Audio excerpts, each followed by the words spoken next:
360 Faux Boy. Scratch.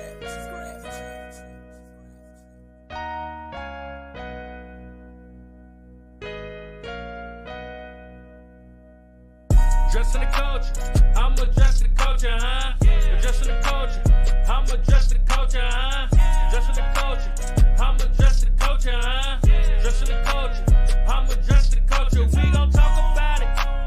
Come address the culture, we gon' talk about it. Come address the culture, we gon' talk about it. Come address the culture, we gon' talk about it. Come and address the culture, huh?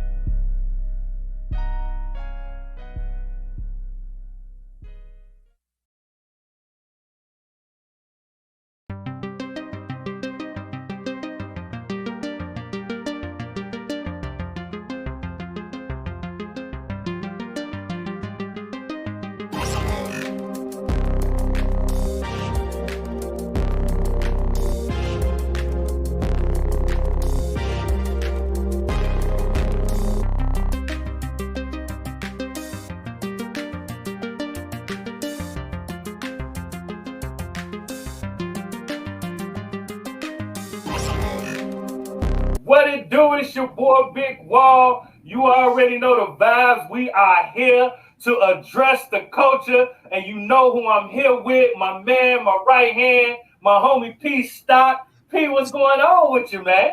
Ain't nothing happening, man. This is your man P.stock.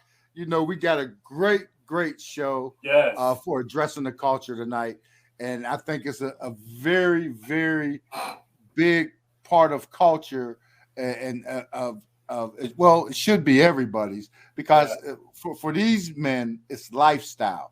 You know, it's lifestyle and tied in with the culture. And everybody brings their own dynamic to it. And this is all leading up to a big event on December 4th. Huge event, December 4th in San Carlo at the Twin Dragon Academy. Yes. And without further ado, we want to bring in these grandmasters and let everybody know what's happening in their culture and how it does fit in and tie in to the extreme culture. If you follow Wu-Tang, and Wu-Tang introduced, I think they were the first hip hop group that introduced martial arts into the hip hop. Absolutely. You know, so and the steps of the Wu-Tang and everything, we're going a step further, and we're bringing the FMA Eskrima grandmasters to the table and let them. It's something, man. It's out of this world. You got to see this stuff. You got to see it. It's great. It's great work. So we have Grandmaster Darren Tabone. He's the creator of the Legacy series. So coming up December 4th is the Legacy 8. So we're gonna bring Darren on. And let's have Darren, Grandmaster Tabone, talk about it. Well, first of all, I'd like to thank P.stock, Big Wall, Alluding 19 for providing this opportunity, to be here on Address the Culture. This is fabulous. I've never had nothing like this before. I've coordinated full contact stick fighting and martial arts shows, FMA stick fighting shows with Disney martial art festivals and Long Beach Internationals, but never in my wildest dreams did I ever think I'd be on hip hop TV. Okay, so this is huge. Here, it's good. Huge. It's an honor to be with you folks. I love this, but this is going to be Legacy 8. And it's going to be at the Twin Dragons Kung Fu Academy in San Carlos. And, getting together with brother Alluding 19, Sultanuddin, he provided a lot of this opportunity. So huge shout out to Alluding 19, hey, brother. Yes, big shout out to him. Absolutely. But hey, thank you for providing this opportunity to bring more of the people that are headlined on this event, Legacy 8. I have 18 on the roster, actually. I contacted 7. One had traffic problems. The other one, he didn't tap in. So, hey, it's an honor to have these guys on board. But I want to thank you guys. I want to thank you. You know, this is about honoring the grandmasters of Filipino martial arts, honoring my grandmaster, the late Grandmaster Angel Cabales, my teacher. You know, though he passed away over 30 years ago, it's as if his spirit is still alive. Yeah. And that's what legacy is about. People come forward, okay, talk about their teachers, their history of their teachers, their training experiences, and all the knowledge that these men gave us.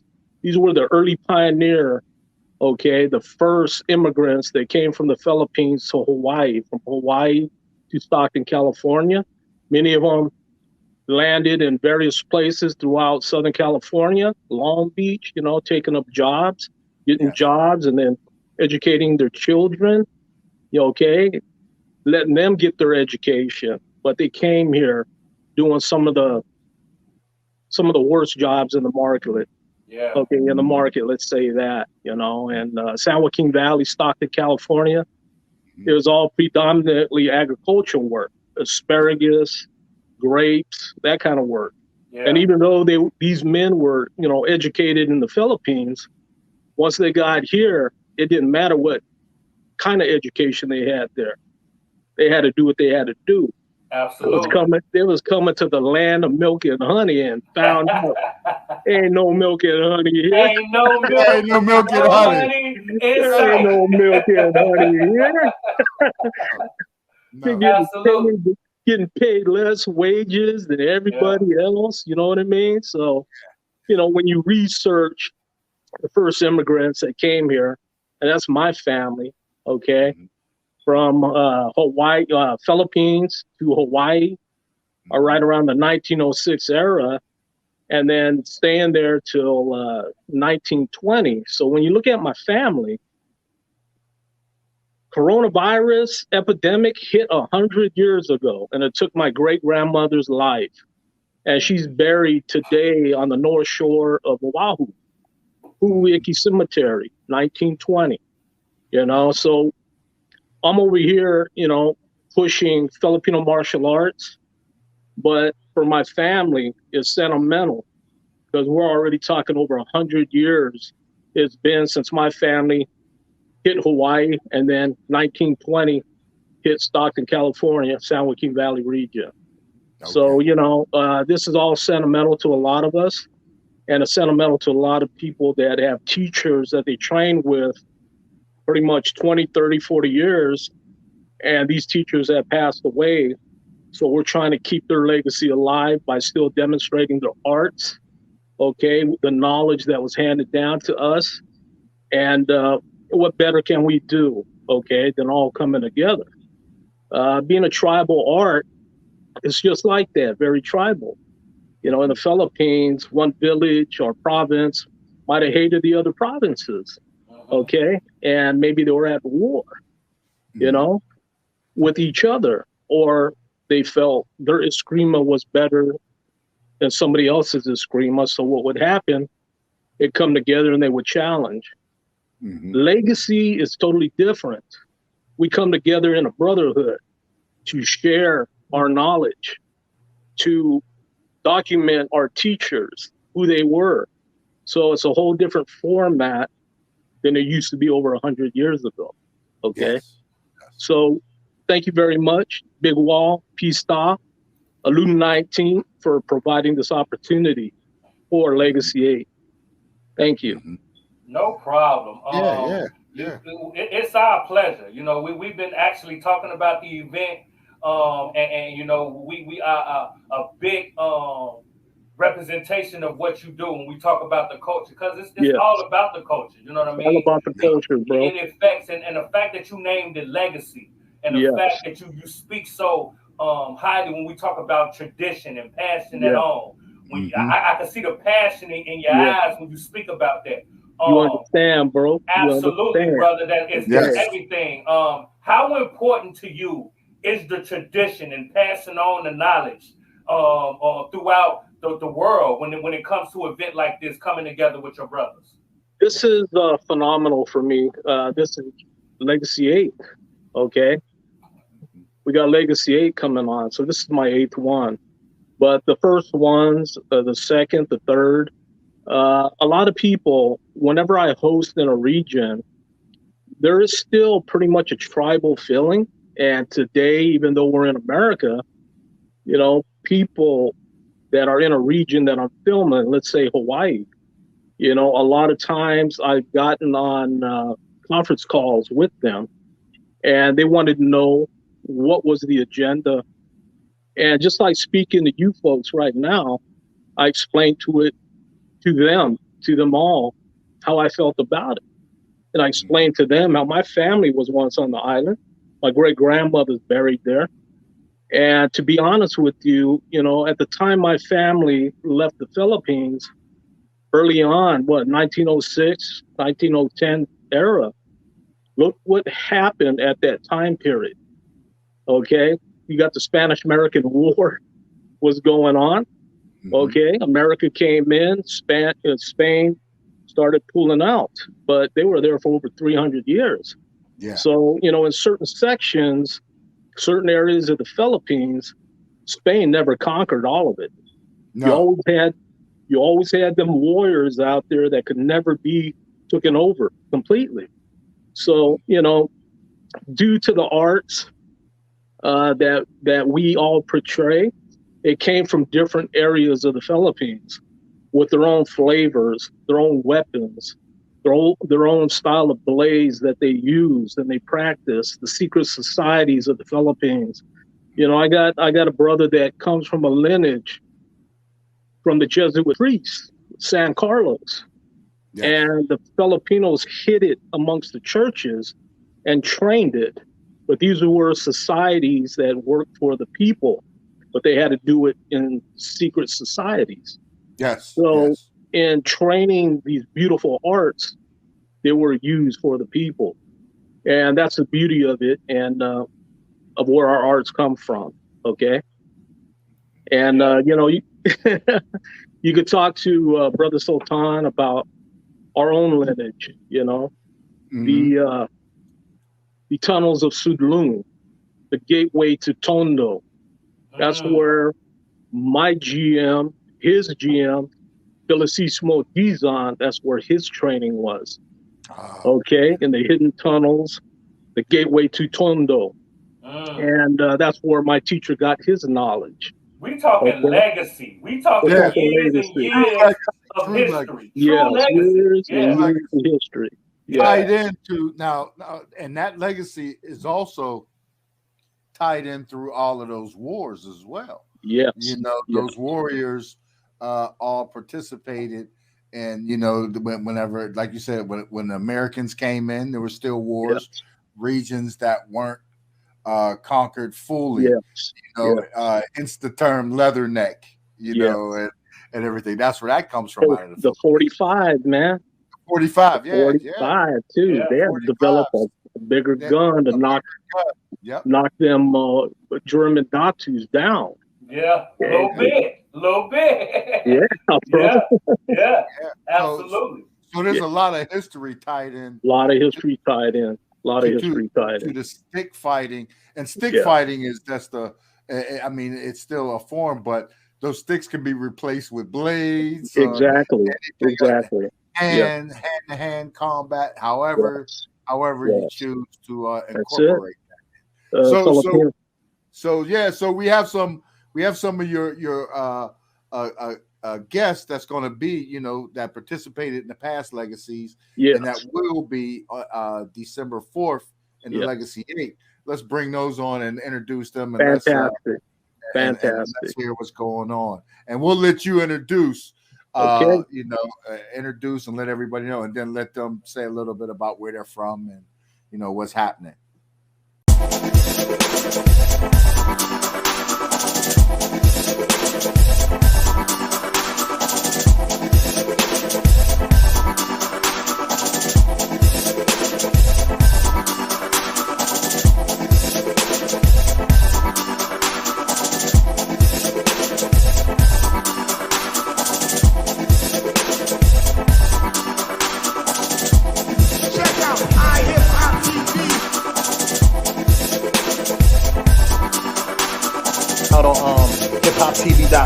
on YouTube. Shit is fire.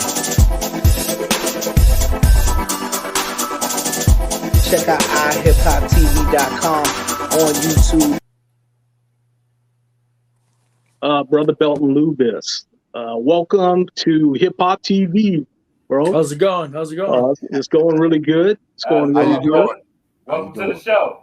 Yeah, Thank you. Now, Brother Belton, he has a very interesting history of martial art, Filipino martial arts. Mm-hmm. You know, he comes from SGM Leo Gahi. He also comes from Datu Kelly Warden. That's the two main teachers that I know he came from. Brother Belton, can you explain your history for Big Wall and P.stock? Yeah, we've got GM Bobby Tabawada, Balintawak. Yes. We've got Pikita Tersha Kali, which is Grand Tuhon Leo Gahe, and we got Datu Kelly Warden. It's, you know, what GM's talking about is it's rare for a Filipino martial artist to be at the highest levels in all three systems. And what I mean by that is, you know, with Datu Kelly or GM or Professor, he has so many titles. I'm the West Coast director, and his lineage is through Grandmaster and Professor Remy Prasis, who is the founder of Modern Arnis, who actually implemented Arnis in the Philippine school systems. And so definitely well-known, legendary status. His art lives on through numerous people, Datus. Datu Kelly is the first American Datu, the first non-Filipino Datu to be granted that title. And so he, you know, talk about these struggles and having to really put your name out there and carry on the art. He had a big you know, burden on his shoulders. I mean, sometimes I laugh because he's more Filipino than some Filipinos. And when I say that jokingly, like he's really embraced the culture. But you see that all the time in different sects in different parts of industries. You know, some people embrace hip hop, and they look nothing like hip hop. You know, some people embrace a certain culture, a certain thing, and they you know, from just even the first glance, you're like, they don't look like that part of that genre or whatever. GM Bobby Tabuada from Cebu, he is a Balintawak. So we got Arnis and we got Balintawak. So I'm what we call level 7 or FQI. In order to be FQI, I believe there's maybe 100 of us out of the thousands in the world. I'm not sure. I haven't done a count. Last I checked, it was 80 something, but there's been some recent testings. And when I say that is, in order to become a level 7, you got to produce a 6. Which is brilliant, and let me explain why. It actually carries on the art.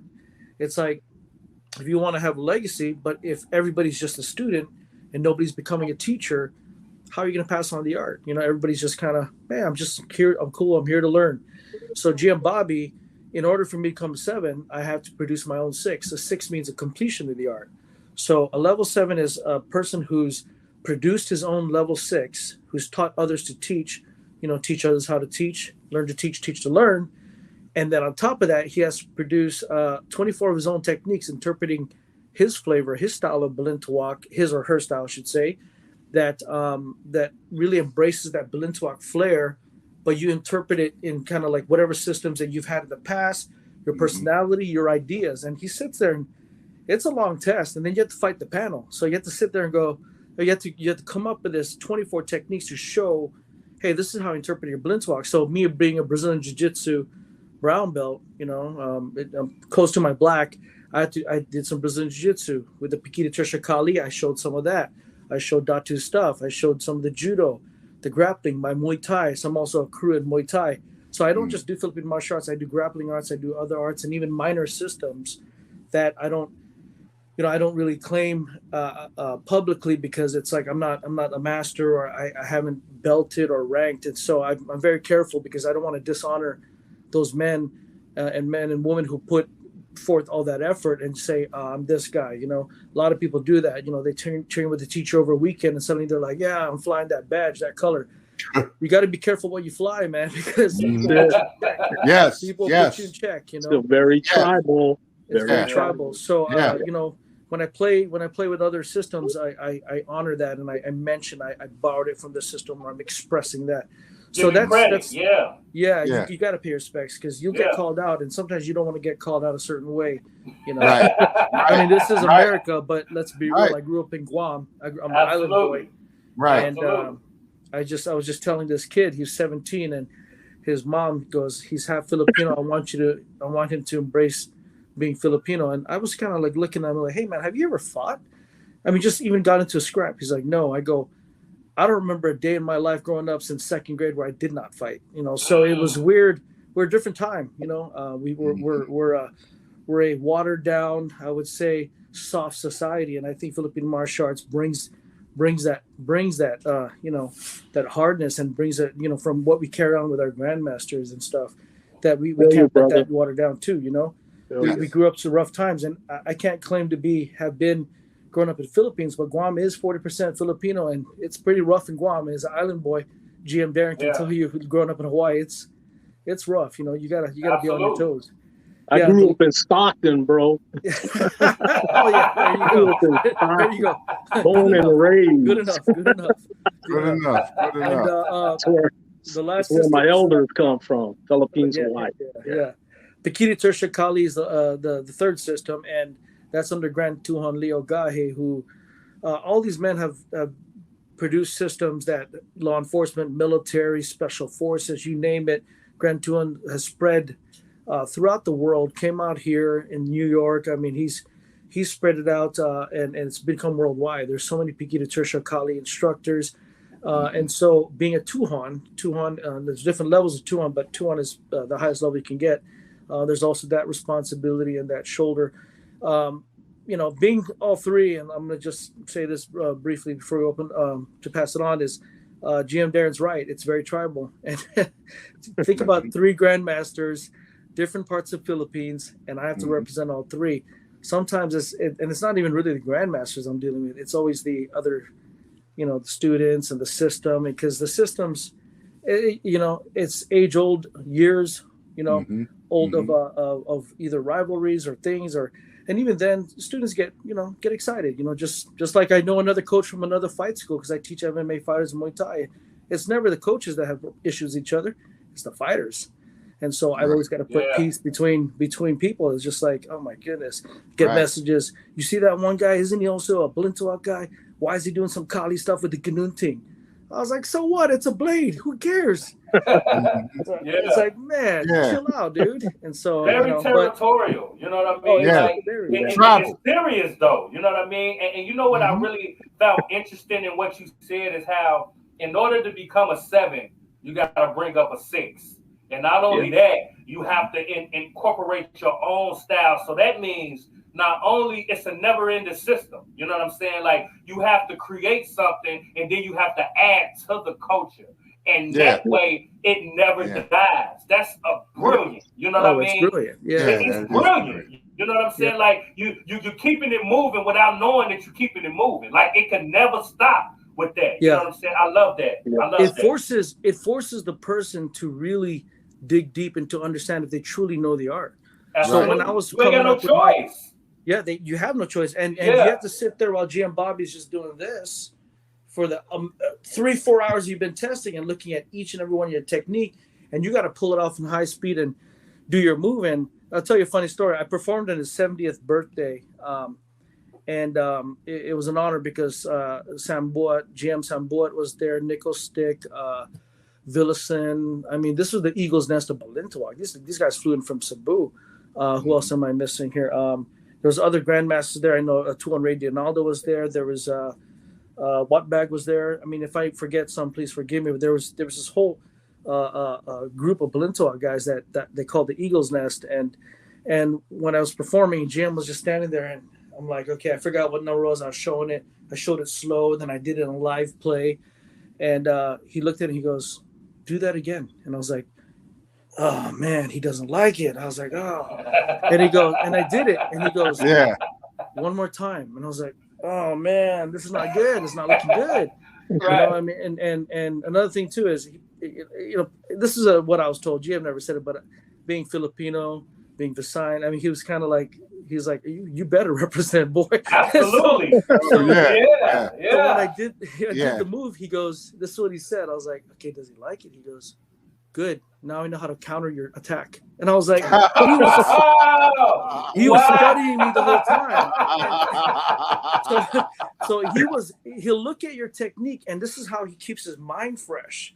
I mean, Filipino martial arts, and we can go into that topic, but GM can tell you neurologically, your left and your right, your brain, they did a TED talk on it. Stroke victims use it. Stroke victims use Sinawali because it's a cross crawl pattern. I'm also a personal trainer. I did my undergrad in PT. So what don't you do? I played the saxophone. I used to teach hip hop. Name a Filipino that can't dance. Anyway, so come on now. So yeah, those are 3 systems. Before I go over, buddy, those are the 3 systems, and I'm honored. It's also a big responsibility on my shoulders.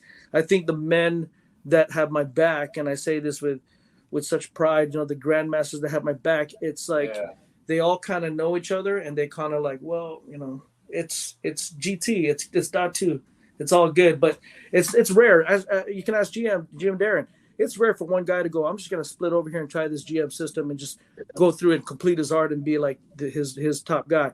You can't do that. It's very territorial. As much as they say they want to get jealous, they do. I mean, I represent all 3, and I try to give credit to all those 3 in different ways, different seminars, different explanations and expressions in my movement. Yeah, that's real. That's dope. So yeah, I mean, I could keep talking, but I'll be respectful of time. That's good. A lot of information. Who else we have with us, Brother Tabon? Who we have? Sifu Hernder, Singh Sarbawal, Mateo Masalones, and GM Carlito Bonjo. Okay, that's a team. So everybody's going to be present on December 4th, right? Yes. All right. 18 instructors. 18. Wow. 18. Yes, one of the biggest, I believe, ever seminars. Yes. With 18 stylists, GMs, masters. I mean, when we lost 2020, bro, I says, I got to make up for it. And that's why you see 18. You're doing it big. And with the backing, And I'm glad we can participate, because we would like to bring that culture. I spent a lot of time in the Philippines myself, and as well as Thailand and everything else. So I'm really embrace the the culture and the people as well. So it's a wonderful art and a great defense. Welcome. So we have here, look like Carlito dropped out. So let's get the floor over to Hernder. Let's see what you're going to be present on December 4th as well, correct?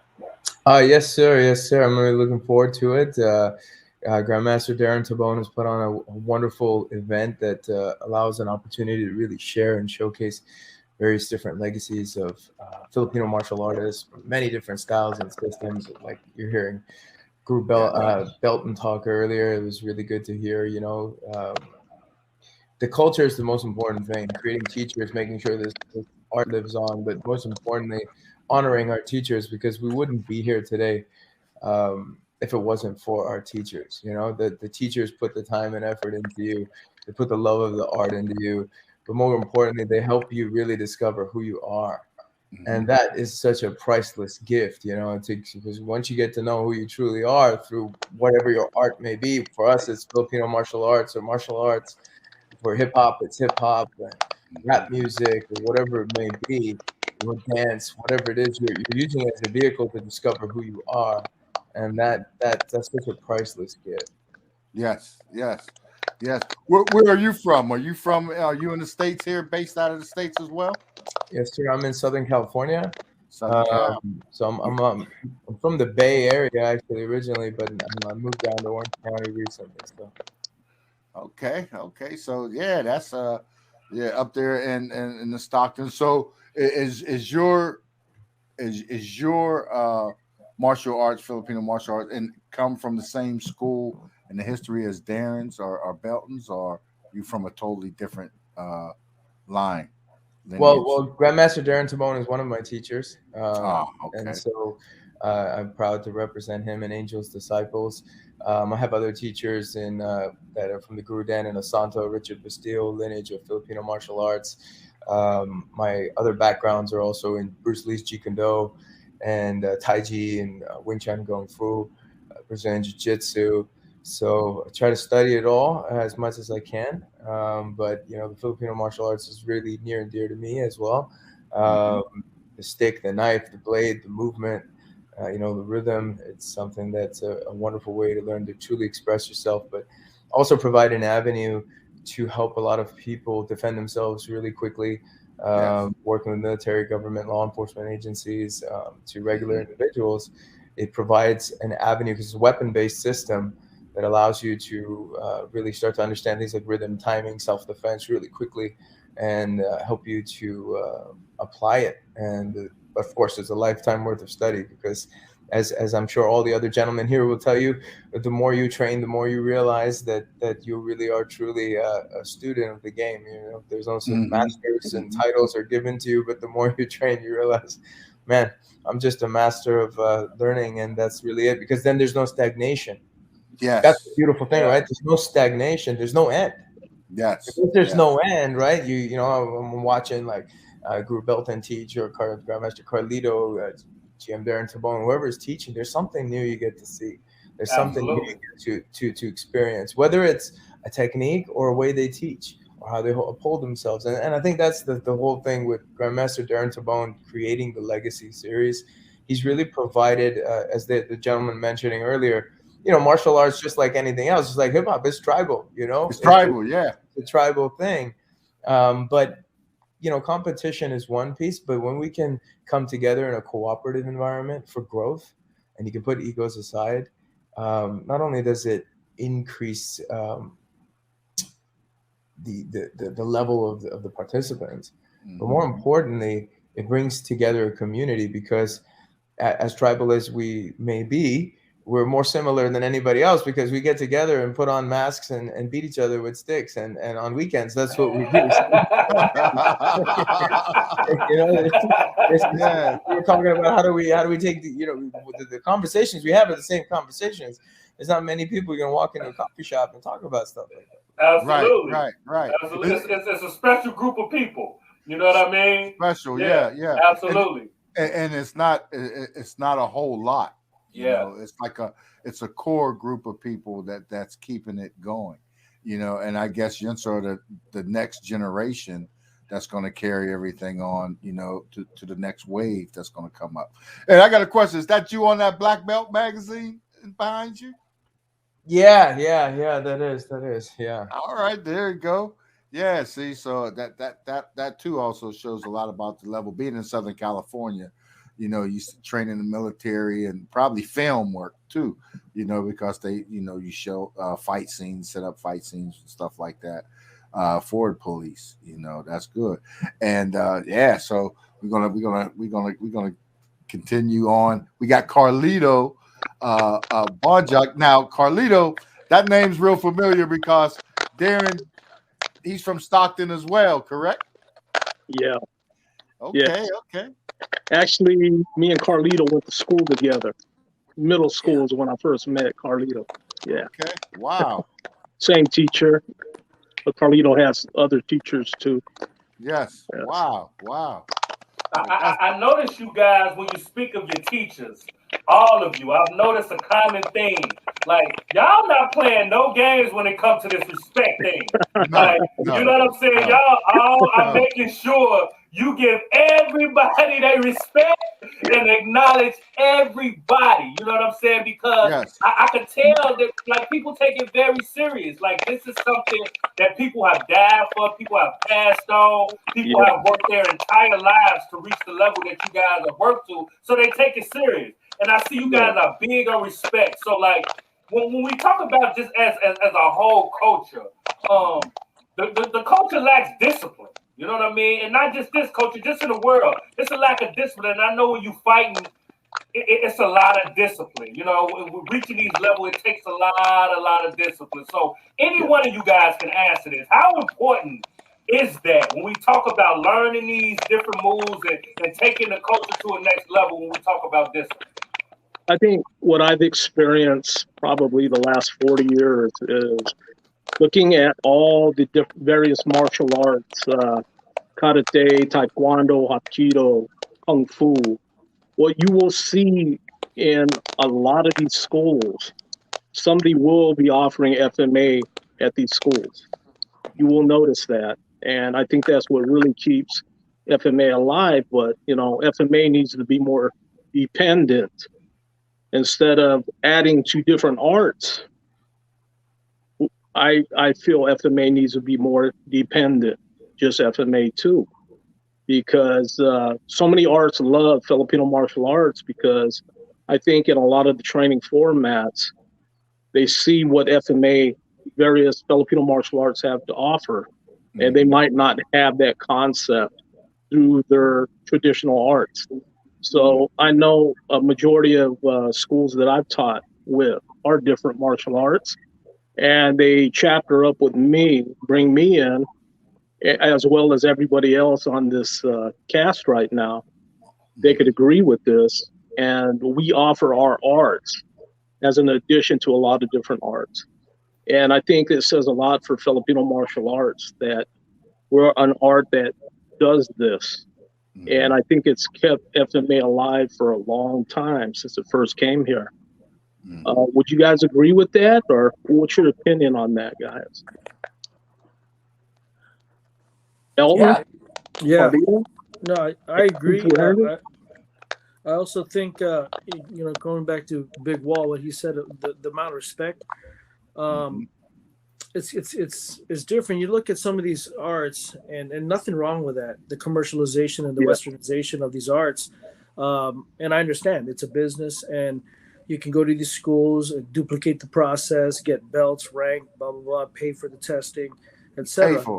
Not to call out one art or the other, but I'll give you an example. I had a gym, and I had a business partner that approached me and said, I want to do I know you're a crew in Muay Thai. I want to franchise Muay Thai and Filipino martial arts. And I looked at him and go, you're crazy. I said, why? Why can't we do it? I go, you just don't do stuff like that. It's a cultural art. I go, do you want me to die? Right, for real though. Yeah, I mean, you want me to just put up there, sign up here, click here, pay your $2,500 fee and be an affiliate? I go, man, this is family systems. This is tribal. This is stuff that people put sweat, blood, and tears. Men, this is serious stuff, and I can't do it. I lost my gym because of that. That was, I refused to do it, and I was the 1/3 of the three. So, I have my gym now, and I'm happy. It's bigger, it's better, but it was painful. But I stuck by my gut, and I was just like, no, I can't imagine approaching any of my GMs and saying, hey, by the way, we're gonna put this thing, just www.fmaaffiliate.com, and they're gonna click and they're gonna put a logo up. Man, like I said, if you're going to fly that banner, we're pretty protective of that, because we understand where it came from. We understand its roots. Yeah. That's my take on it. Absolutely.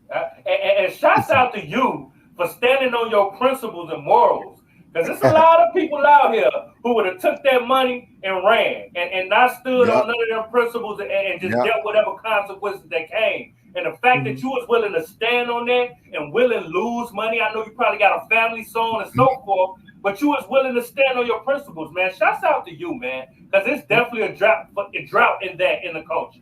That took a lot, brother. Yeah. 2 years in a dance studio, but I'm at a gym now. I ended up in a dance studio. Yeah. People walk in, they're like, "This is a martial arts school." Spread the arts, bring people over from that section over into the FMA art. That's what that would mean. And I've been to Cebu, and before I let y'all go on, I've been to Cebu. I've been, up north in the Philippines, up in the mountains. I've been, Manila, all the way down to the Bay. And I noticed in Cebu, it was a more serious air. You could feel it down there. I mean, like, especially with the arts and the forms that I seen. and what I experienced, because there was a group of guys that we used to go and experience and try to learn something new, as well as the culture while we're helping, rebuild schools or whatever we're trying to do in that particular area. And Cebu was just that, was like you can just feel it, like, man, these are serious people, and their proud history. So I got into a lot of the history, so when you're dealing in other countries there. So coming here, whenever you came to the United States, how well in the beginning was the Eskrima or the FMA style, the Filipino martial arts, how well was it received, with, styles that was in, because coming up, like you said, Belton, my parents tried to pay for me to go to Ishinryu karate, and my older cousins, fresh back from Vietnam, was like, they weren't having that. Yeah, that's where I first was introduced to Filipino martial arts from my cousin. Before he went to Vietnam, he spent time in the Philippines. Then he spent time in Japan before he was shipped into Vietnam. So he came back with that. That's when I first was exposed to stick fighting, outside of, growing up Kung Fu theater, because the martial arts is a part of the hip hop culture. So those cultures, the hip hop culture should embrace it more, and it should, what I would think, would pick up more students for you, students that would also like to get into the art, but to get into the culture and to get into the discipline, because it's a lifestyle. It's just beyond that, like you said, with the legacies going on, it's a lifestyle that you take. And would you agree? How would you characterize it? So how was it received at first in your experiences? And is it still like people look at it like differently than the commercial martial arts that people are used to here in the United States? Yes. And that's for you, brother Carlito. Yeah. Well, yeah. Thank you. I got knocked off the broadcast here, and I just barely popped in. Okay. First of all, I would like to just thank you guys for giving me the opportunity to come and share here this evening. And I would also like to give a big thanks to Grandmaster Darren. We have a long history. He and I, we like he said, we knew each other since junior high school, and so. One thing I know about Darren over the years is that he's very dedicated, very loyal, and he really works hard in order to make things available for many people. And so I'm really happy that I got invited to share this year for Legacy 8. And then my colleagues here, Dalton Lubis, I'd like to say hello. I needed to say hello earlier. I just spoke with Dr. Kelly a few days ago, and we had a great conversation, man. And I can't wait to see you at Legacy 8. And so it's going to be awesome. And then C4 Vrinder Singh, great guy. Man, this guy is amazing. I follow you, sir, and watch what you do. And so, and then thank you very much for being such a great host. A while back when I was able to, when you invited me to participate in your event in the Bay Area, and but anyway, I kind of missed out what the question was, because I just barely popped in here. But one thing that's really important to me is that it's outside the Philippines. Stockton was the I guess if the birthplace was Eskrima, Stockton was like the rebirth of Eskrima. And so in the early 60s, when Grandmaster Caballos and then other Grandmasters followed after to share this and make it available to the public. And so, like anything else, there's always people that want to separate the different groups and so forth. And one thing great about with this generation today, many of us are moving forward to make sure that we follow a different culture, the culture of sharing and appreciating others' efforts and other styles. And so this is what's so awesome about the Legacy Project that Grandmaster Darren started several years ago. And as I've watched it develop over the years, and he came out there and really worked hard and promoted and make it available for everybody. And so I'm honored to be part of the few here in Stockton that are promoting the Filipino martial arts and to that extension of the Filipino culture.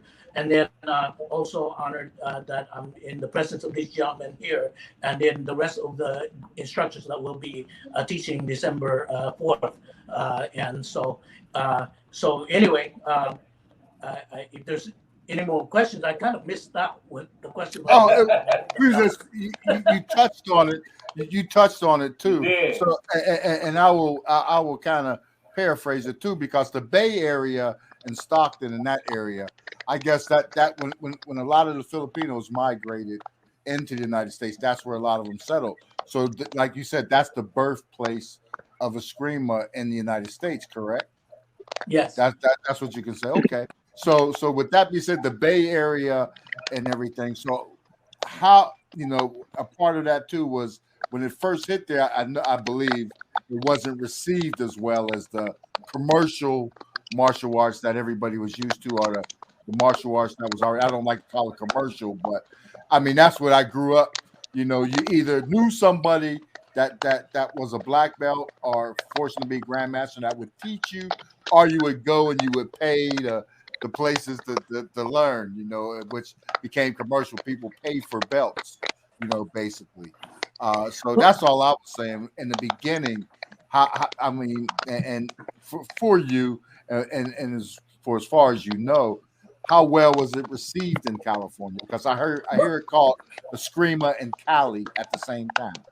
Yeah, in the beginning there, I mean, we were new, and so we've had karate, kung fu, judo has been around for many years, and so the Philippine martial arts came into the early and mid '60s, and we were kind of new.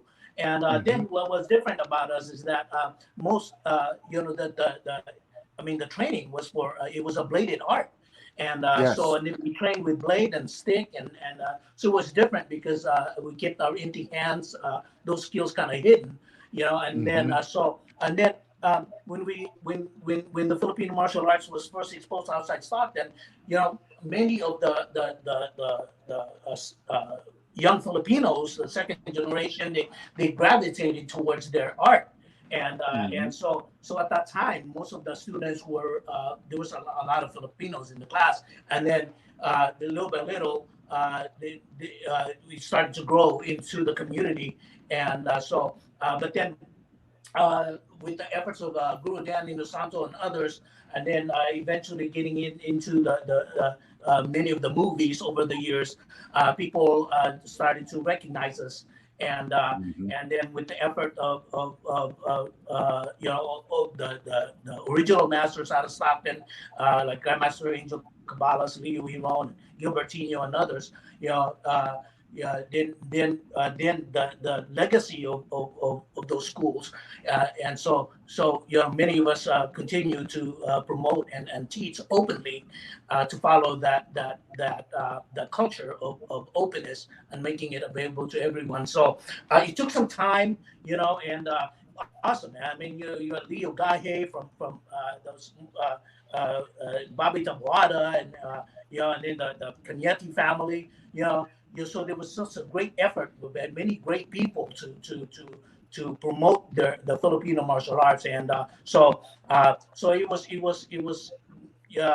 going to happen. It was going to be accepted, and and I think we're in a place right now where people know what we do and starting to appreciate what we have, and I'm just happy to be part of that journey. Ah, yes, yes. Yeah, that's well said, brother Carlito. Well said. That's amazing. That's real big. I love you guys' dedication to your arts and your craft. Like I'm inspired by it.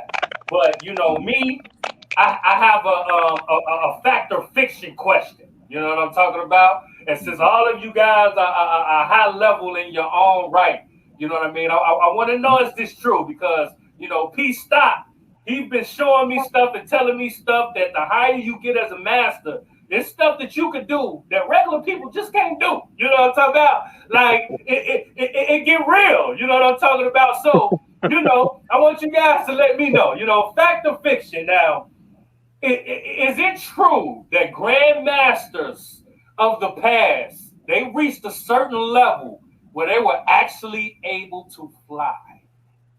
I've heard this, you know what I mean? And I done seen some stuff where, you know, I don't put nothing past nothing. So y'all let me know. I didn't say fly. That's not for me. I know, that's not what P said. That's not what P said. Yeah, I'll come off of that. I'd never seen my late Grandmaster Angel Kabbalist fly.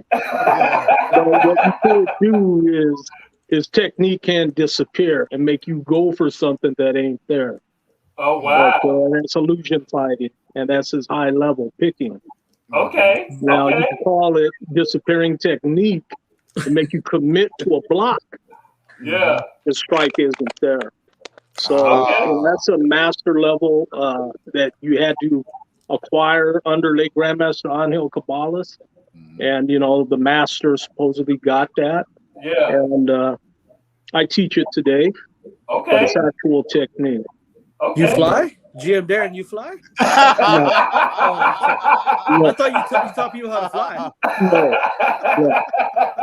First class, right? Hey, give me a big give me a big trampoline. I'll fly. You know, to answer your question, Big Wall. I think Jim Bobby. I was just in North Carolina with him, and he mentioned something. He got so frustrated because he could never hit his teacher. Okay. And he said he threw a stick down. It's just like, I can't hit you, and I'm getting frustrated. He goes, well, of course you can't. I taught you everything you know. I know your every move. Whoa. So I think to answer that question, when you put so much reps in and you put so much time into your system, and you understand every aspect of it and every nuance and every variation, you have all those reps built into your muscle memory. So even I'm playing sticks with GT, and this is an older gentleman, he's just kind of moving. He's beating you to the half beat, but because everybody knows what you're gonna do because he knows where you're at. He taught it to you. Yeah. So you can't beat the grandmaster who taught you everything you know, and the only time you could possibly even get a beat on him is if you change the style. And so, in terms of context of staying within a system, you'll never beat the grandmaster because he understands what you know, and he understands what you know better than you know. And so it's hard to get those, and it feels almost magical. But the reality is he's so much reps, his eyes are trained so much that he knows exactly what you're going to do before you're going to do it. And he even sets you up to do the move that you thought you could get him on, but he got you to it in the counter. So it's very magical. Timing and range. Yes. Exactly. Yeah. You know, things can appear from the outside eye like the teacher was flying, or somebody sees you move. And because what ends up happening is, as they were mentioning earlier, it's an illusion, right? Time is an illusion. Yeah. And so it all comes down to who has the stillness of the mind. If you have the stillness of the mind, so remember you asked earlier about discipline. Discipline is the sword that executes doubt, right? Doubt is what gets in your mind. Your own chitter chatter gets in your mind. Oh, how am I going to look? Is he going to get me? I need to hit this person. I need to try. All that chitter chatter, because, you know, when you look at the way, right, in all martial arts across the way, and you see the masters at the highest level, they go on this path from knowledge to wisdom to understanding, right? Knowledge is in the technical. Let's learn the techniques. Let's learn the moves. Okay, then wisdom is when you add time to information, right? Yeah. But those are still of the mind and the body. But when you go to understanding, it's of the heart. You're ahead of time. Because you're not concerned anymore. So, you know, people talk about the flow state, right? But when you're in hip hop, you can see people performing when they're performing outside of their lyrics. There's an energy that they can put in it now. Absolutely. Because they're beyond and that's what makes the greats the greats. So they're lyricists, they have the timing, they have the rhythm, the beat, all that is great, but they have that X factor. Yeah. And the X factor is that flow state. And in that flow state, time and space disappear because the sense of self disappears, right? So as Bruce Lee said, I don't hit, it hits all by itself. And when the illusion of there is no opponent, because if you're not there, then there's no opponent fighting you because the greatest enemy is you. Yes. And these teachers are so far ahead because they've discovered who they are. They know who they are. They don't need to prove anything to you. Yeah. And then I'll ask the other gentleman to chime in. Yo, they're playing. Yeah. They're playing. They're having fun. They're moving slower, but they're there first. They start second, but arrive first. Yeah. And that is that's magic, right? Yeah. And so from the outside, people are like, yo, he flew. Or the guy getting hit, he must have flown to hit me. How quick did he close the gap? Right? Yeah. So because in your mind you're thinking, and so your processing speed is slower. Yeah. So that's when it gets to once you get past the reps and you can let go of yourself. That's the biggest thing in the way. All this training is just let go of you. And be getting out your own way. Yeah. Right? That's beautiful. And you can't lose then, right? Because then if you're gonna lose, hey, today's a good day to die. Absolutely. Yeah. And that's great. And that's why I really appreciate and was wanting to have you gentlemen on here on Address the Culture to address the culture, because the discipline, the work ethic, all of that stuff that comes with training and martial arts can be applied to your life and the way you live your life. Live your life, a lifestyle. A lot of things you guys said today is all principles and morals and like sticking to like really life lessons that you can live by. You know what I mean? Like it's so much bigger than just the physical. It's mental, it's spiritual, it's emotional, the way you eat, the way you live, the way you conduct yourself day to day. It's a whole mind state. And that's what's lacking in the culture. So shouts out to all of you brothers for being disciplined and being able to carry on and maintain within yourself, because the world is a little different these days. You know what I mean? It's easy to get lost in your phone and, forget techniques and not want to pass on tradition. But it takes a certain amount of understanding and growth for you to want to keep it going. So shouts out to y'all, man. I love it. Shout out. Thank you. Big shout out. Absolutely. So the next question I have is Legacy 8's December 4th. That's coming up. Yeah. Okay. And then there'll be another legacy that will follow that as well. Whenever right now we're looking at a Legacy 9 Las Vegas.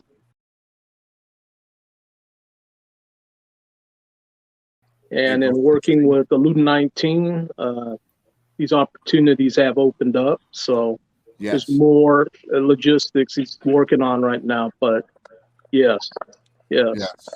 We're looking at Legacy 9 Las Vegas. GM Darren always planning the next move, man.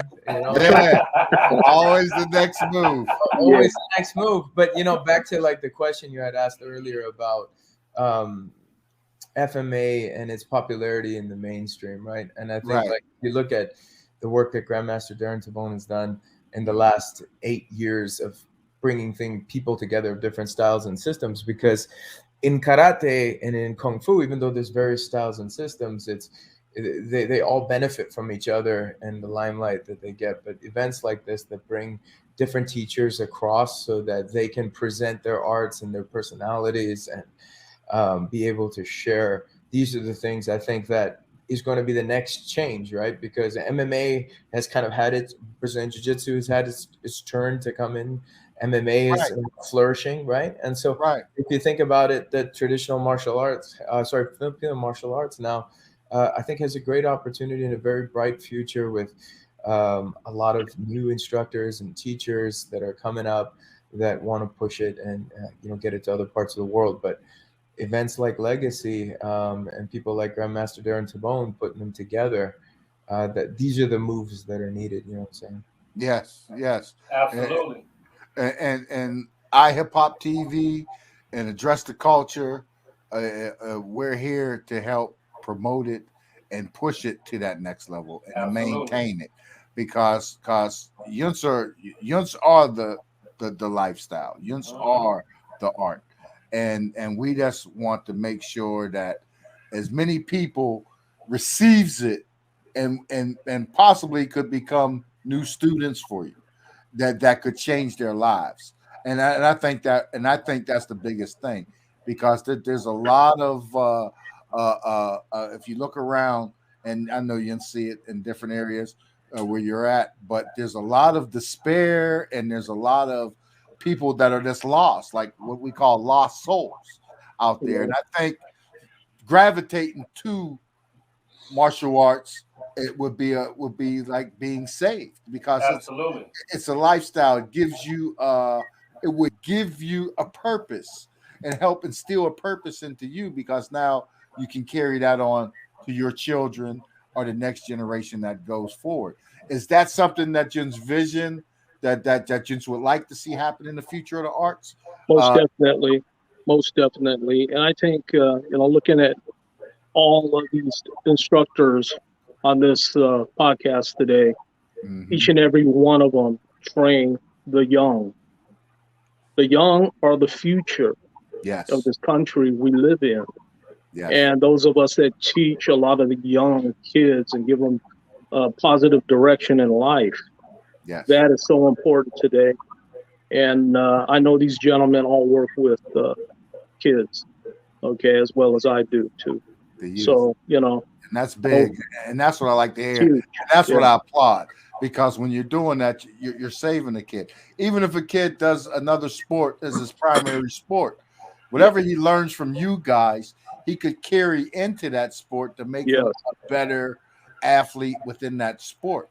Absolutely. That's the way I feel about it. And then as far as the confidence, when you're able to defend yourself and defend your family, it comes with a certain level of confidence. You know what I mean? It does. Like you can't tell me all of y'all walk in the room and you say I could whoop everybody in here. I know you do. I know.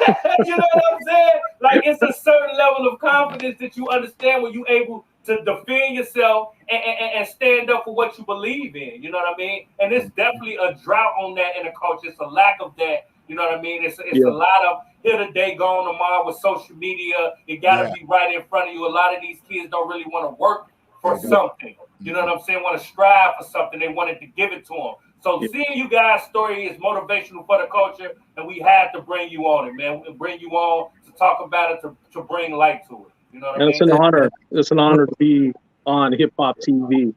Thank you guys very much for creating this opportunity for all these great martial artists to come on here, that are part of this Legacy 8 coming up. And I couldn't ask for more. And thank you very much for, GM Carlito, Sifu Herender, and Tuhan Belton Lubis for jumping on board this. And I can't wait to see you folks December 4th at the Twin Dragons Kung Fu Academy. Okay?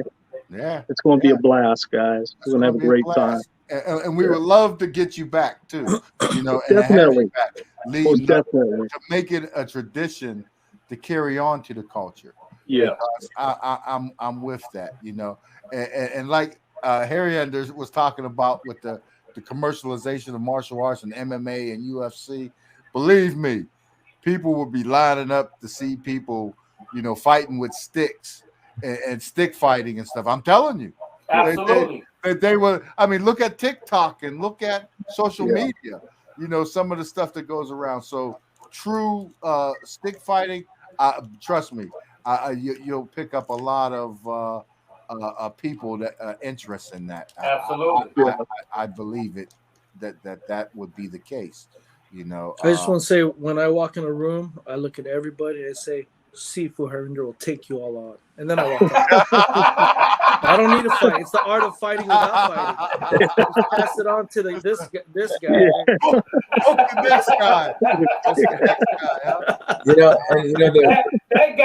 That guy right there. Let me say something on the back of that. So one thing that you'll notice that is that when you were talking about confidence, right? Yeah. Confidence precedes kindness. Yeah. Right? When you have confidence in yourself and you're happy with yourself, yeah, you can be of service to other people. I can tell you right now, these gentlemen, we're in the service business. Yes. This is bottom line. We are doing God's work. Service business, and that's what we're doing, right? But we got to win this fight first. And they can all tell you, growing up, Belton was talking about, hey man, fighting every day. Carlito and GM Darren, I mean, they're from Stockton, you know, and then there's all the kids growing up in the hood or underprivileged children. And absolutely, we're minorities, you know. And my family immigrated from India to Toronto, Canada. Yeah, and so there's hip hop for me was always like shout out to RZA and Wu-Tang, right? And you know what I'm saying? And like when I watch, they took from martial arts to inspire them. And then that same energy you take when we train. There's a connection, right? Because absolutely, it's the same energy. Yep, same energy. Yeah. And you know, but the thing being like we could be happy. Because we're happy in our own skin, you know what I'm saying? That's the cool thing. And then you can crack jokes. Because my teacher always said, yo, you got to go to the person who's happy. Yeah. If you're happy, learn from that guy. Yeah. Angry. The angry guys. Yeah. The guy who could crack jokes. The guy, like, you know what I'm saying? Like, it's okay. You can smile. I'm with these guys, right? And but the difference between you walk into a room and you smile versus you walk into the room and yo, what's up? You know, it's such a different vibration. Right? Off the back, it's a different energy. Yeah. Totally different. Yeah. You know, Dr. Kelly talks about in his seminar, he's always joking around and cracking jokes, and he said he has to go into the place of love and joy and humor, because when he used to teach special forces and he teach a lot of soldiers, he had to go to that dark place, you know, to get into the right frame of mind. And that dark place, you have to get there to really teach what you're teaching, that these men are going to need that deploy in 4 weeks. You can't be like, and then you know. So what Sifu was talking about is he has to bring out that kindness, that laugh. You make a joke or two, everybody's laughing and joking around, because he says you can't dwell in that dark place every now and then, because he teaches and he'll say, man, I just got that rush again, you know, pulling out the knife and doing his move. He goes, and then he'll crack a joke and walk away for a little bit, and sometimes you'll see it in their eyes, and these old timers and the GMs, and you know they go back to where they go back to where that training was and was real as it gets, and they have to smile and crack a joke to just kind of let that pass. So it's really when he confessed that to me and told me why he makes a lot of jokes. He said you can't live your life walking around angry and just like dark and like I'm gonna cut that guy. That guy would have cut. What if he has a knife? You know, he's always prepared. Don't get me wrong, but And then Sifu brought about that hip hop culture, and I grew up in the '90s or late '80s or early '90s, and look at where hip hop's today. You know, look at its origin, its roots, and all the founding fathers, the OGs, and it's crazy. But you look at it the same way. We're also tribal, and there's a lot of different expressions of hip hop. Every good hip hop artist and every good music always has roots in some of the original and some of the most the most foundational of hip hop that today most kids don't even know. So even those artists are trying to educate those kids, not just the mumble rap stuff. It's like, hey, this is where hip hop came from. And then if you go back, this is where true hip hop came from. You know, that's the issue. That's a whole nother channel. That is a whole other channel. That's a whole other show right there. That is the issue with hip hop. Because I talk to a lot of old school rappers. It's like, how are they making all this money today? Where do you make all that money? So it came a long way since Sugar Hill Gang and I mean, we can do the same and make a lot of money in FMA, but we keeping it real too. You know, so we're representing the legacy, the grandmasters, and especially in this day of media, there's a lot of information out, and I think the legacy is a way to bring things together, but we're still keeping it real and keeping it honest. You know, so.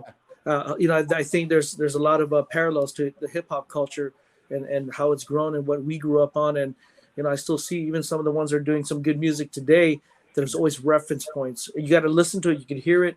You can even hear the beat, the music, and it even goes back to the 70s and the 60s. And you're like, that's where it came from. It's all in the culture. You know what I mean? Think about Kendrick Lamar. He got a whole character called Kung Fu Kenny. You know what I mean? Where he doing like it is infused in the culture. You know what I mean? You really can't have one without the other. You know what I mean? And that's what's so dope about it. You know what I mean? When we talk about passing on legacy, you know what I mean, and being able to stand on what you done studied and practice your whole principle of life. You know, you can take that from hip hop. You know what I mean? It just makes sense. You know what I'm saying? Exactly. Yeah, you know. I think, go ahead. No, please, P.stock, you go first. No, go ahead, Harold. No, go ahead, Harold. Go ahead. No, you know what Belton was saying earlier is that to understand the light, you have to understand the darkness. Yes. They're two parts of the same coin. But if you dwell in the darkness too long, it consumes you. But to be able to go there and get yourself back out of it, that's the yin yang, you know, because both aspects are needed, right? Because, you know, there's that saying that says, peaceful man is a very dangerous man that chooses to be peaceful.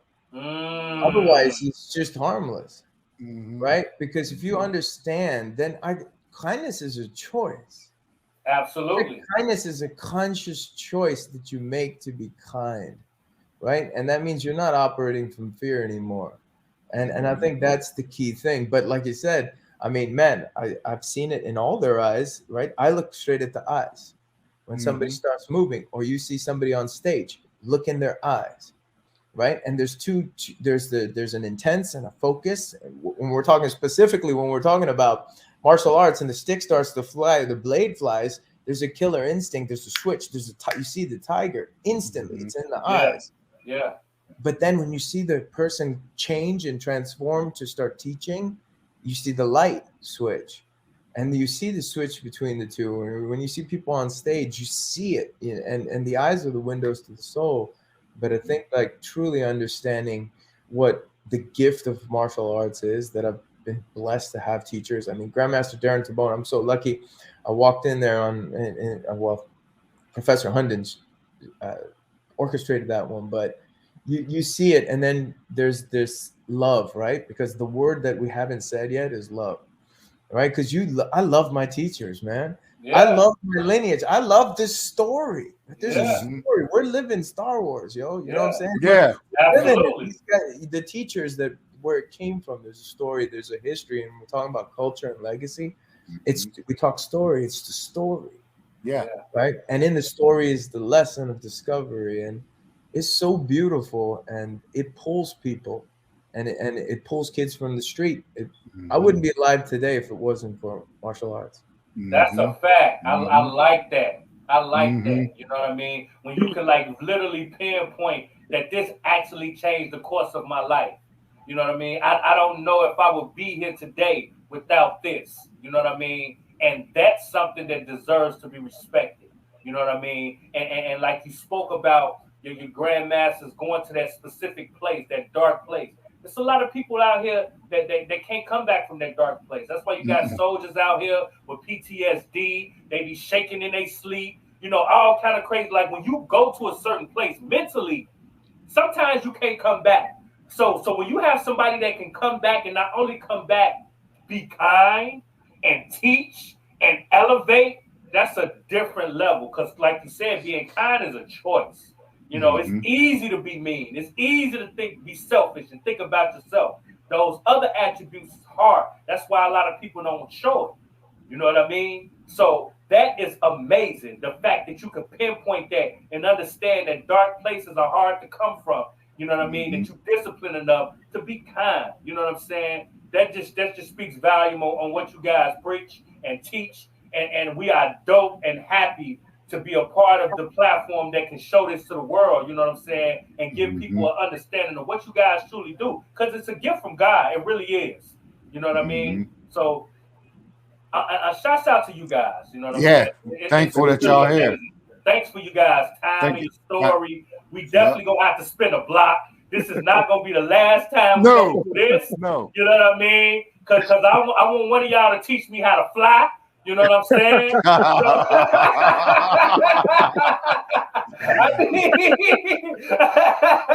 You stand on your roof. You stand on your roof.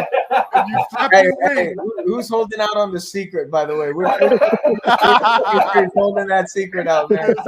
I won't tell anybody. Yeah. Just say, save money in airfare.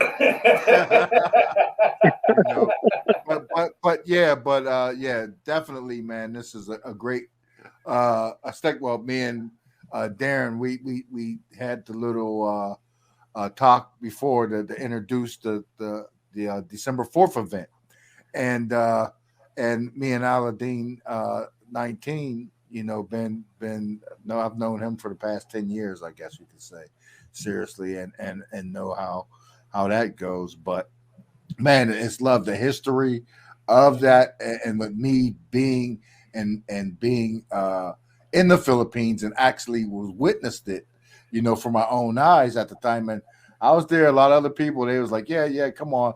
No, you go ahead and do what you're going to do. I'm going to check this out. That's to learn something to take back, and to carry on with me so I can pass on. And like Big Wall said, man, thank you for your time. We love that you're here, and we want to see and hear more. We want to continue to keep that hip hop and now that martial art merge going and take it to another level, because I think Yins could reach out, and I try to too when I see it and everything. I've been experimenting with some stuff with some Grandmaster Darren's material with some music, because it's art. It's still it's an art too. So and it's just one of those things that I just will keep on doing, and you will see pop up coming out of iHip-Hop TV in the future. Beautiful. So just keep eyes on it. It might even be one of y'all guys. I might catch one of y'all one of the tapes and like, I like that shot, I like that scene. I'm gonna add that. But that's what it is, because when I push that out, it's my hope that somebody hears it, likes the music, of course, sees the message, but wants to learn about what they're seeing in this art, in this form, in this martial arts. And that's one of my long-term goals for hip-hop and martial arts, to continue the merger. And iHip-Hop TV is the place for it, So, hey, whatever you got, whatever you want to do, let us know. Darren know how to get us. We'd love to have you back and talk, help promote events. Yeah. And we got people in those areas that we will push them, especially in LA, where here and then up in Northern California, the Bay Area and everything. So we got people in that area, so we can direct people to get involved with the workshops and the work, and hopefully the art, make it a part of their lifestyle. Absolutely. Absolutely. Now, y'all heard from us. We want to hear from you. Like, comment, subscribe. Let us know how you felt about this show. You know what I mean? Anything that you want to know. If you want to learn a recipe to how to fly, maybe they'll let us know. You know what I mean? I know they're holding out. So leave it in the comments. You know what I'm saying? And we will be back to address the culture. We want to thank you guys for coming. You know what I mean? And we appreciate the story. We definitely going to have to come again. We really appreciate you guys' time. Time is something that you can't get back. So we appreciate you guys giving us some of yours, okay? Thank you, Big Wall, P.stock, for this opportunity. Thank you, Darren. Thank you, guys. Thank you, gentlemen. Thank you. We appreciate you guys. P.stock, Big Wall. Big on. We're following. December 4th. We're following y'all from now. December 4th. Yep. It's going to be December a blast, 4th. Guys, and you know it is. December 4th. And we are locked in. So, this is your boy, Big Wall, and you already know I'm with my man, P.stock. And like I always say, your culture makes you who you are, so make sure they respect it. We gonna catch you on the next episode. We up out of here. All right. Peace. Thank you. Thank you.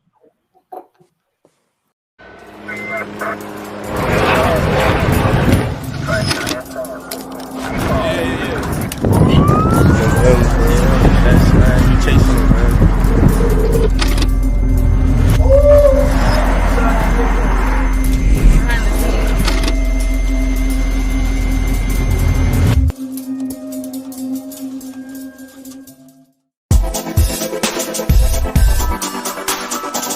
Objection in the Give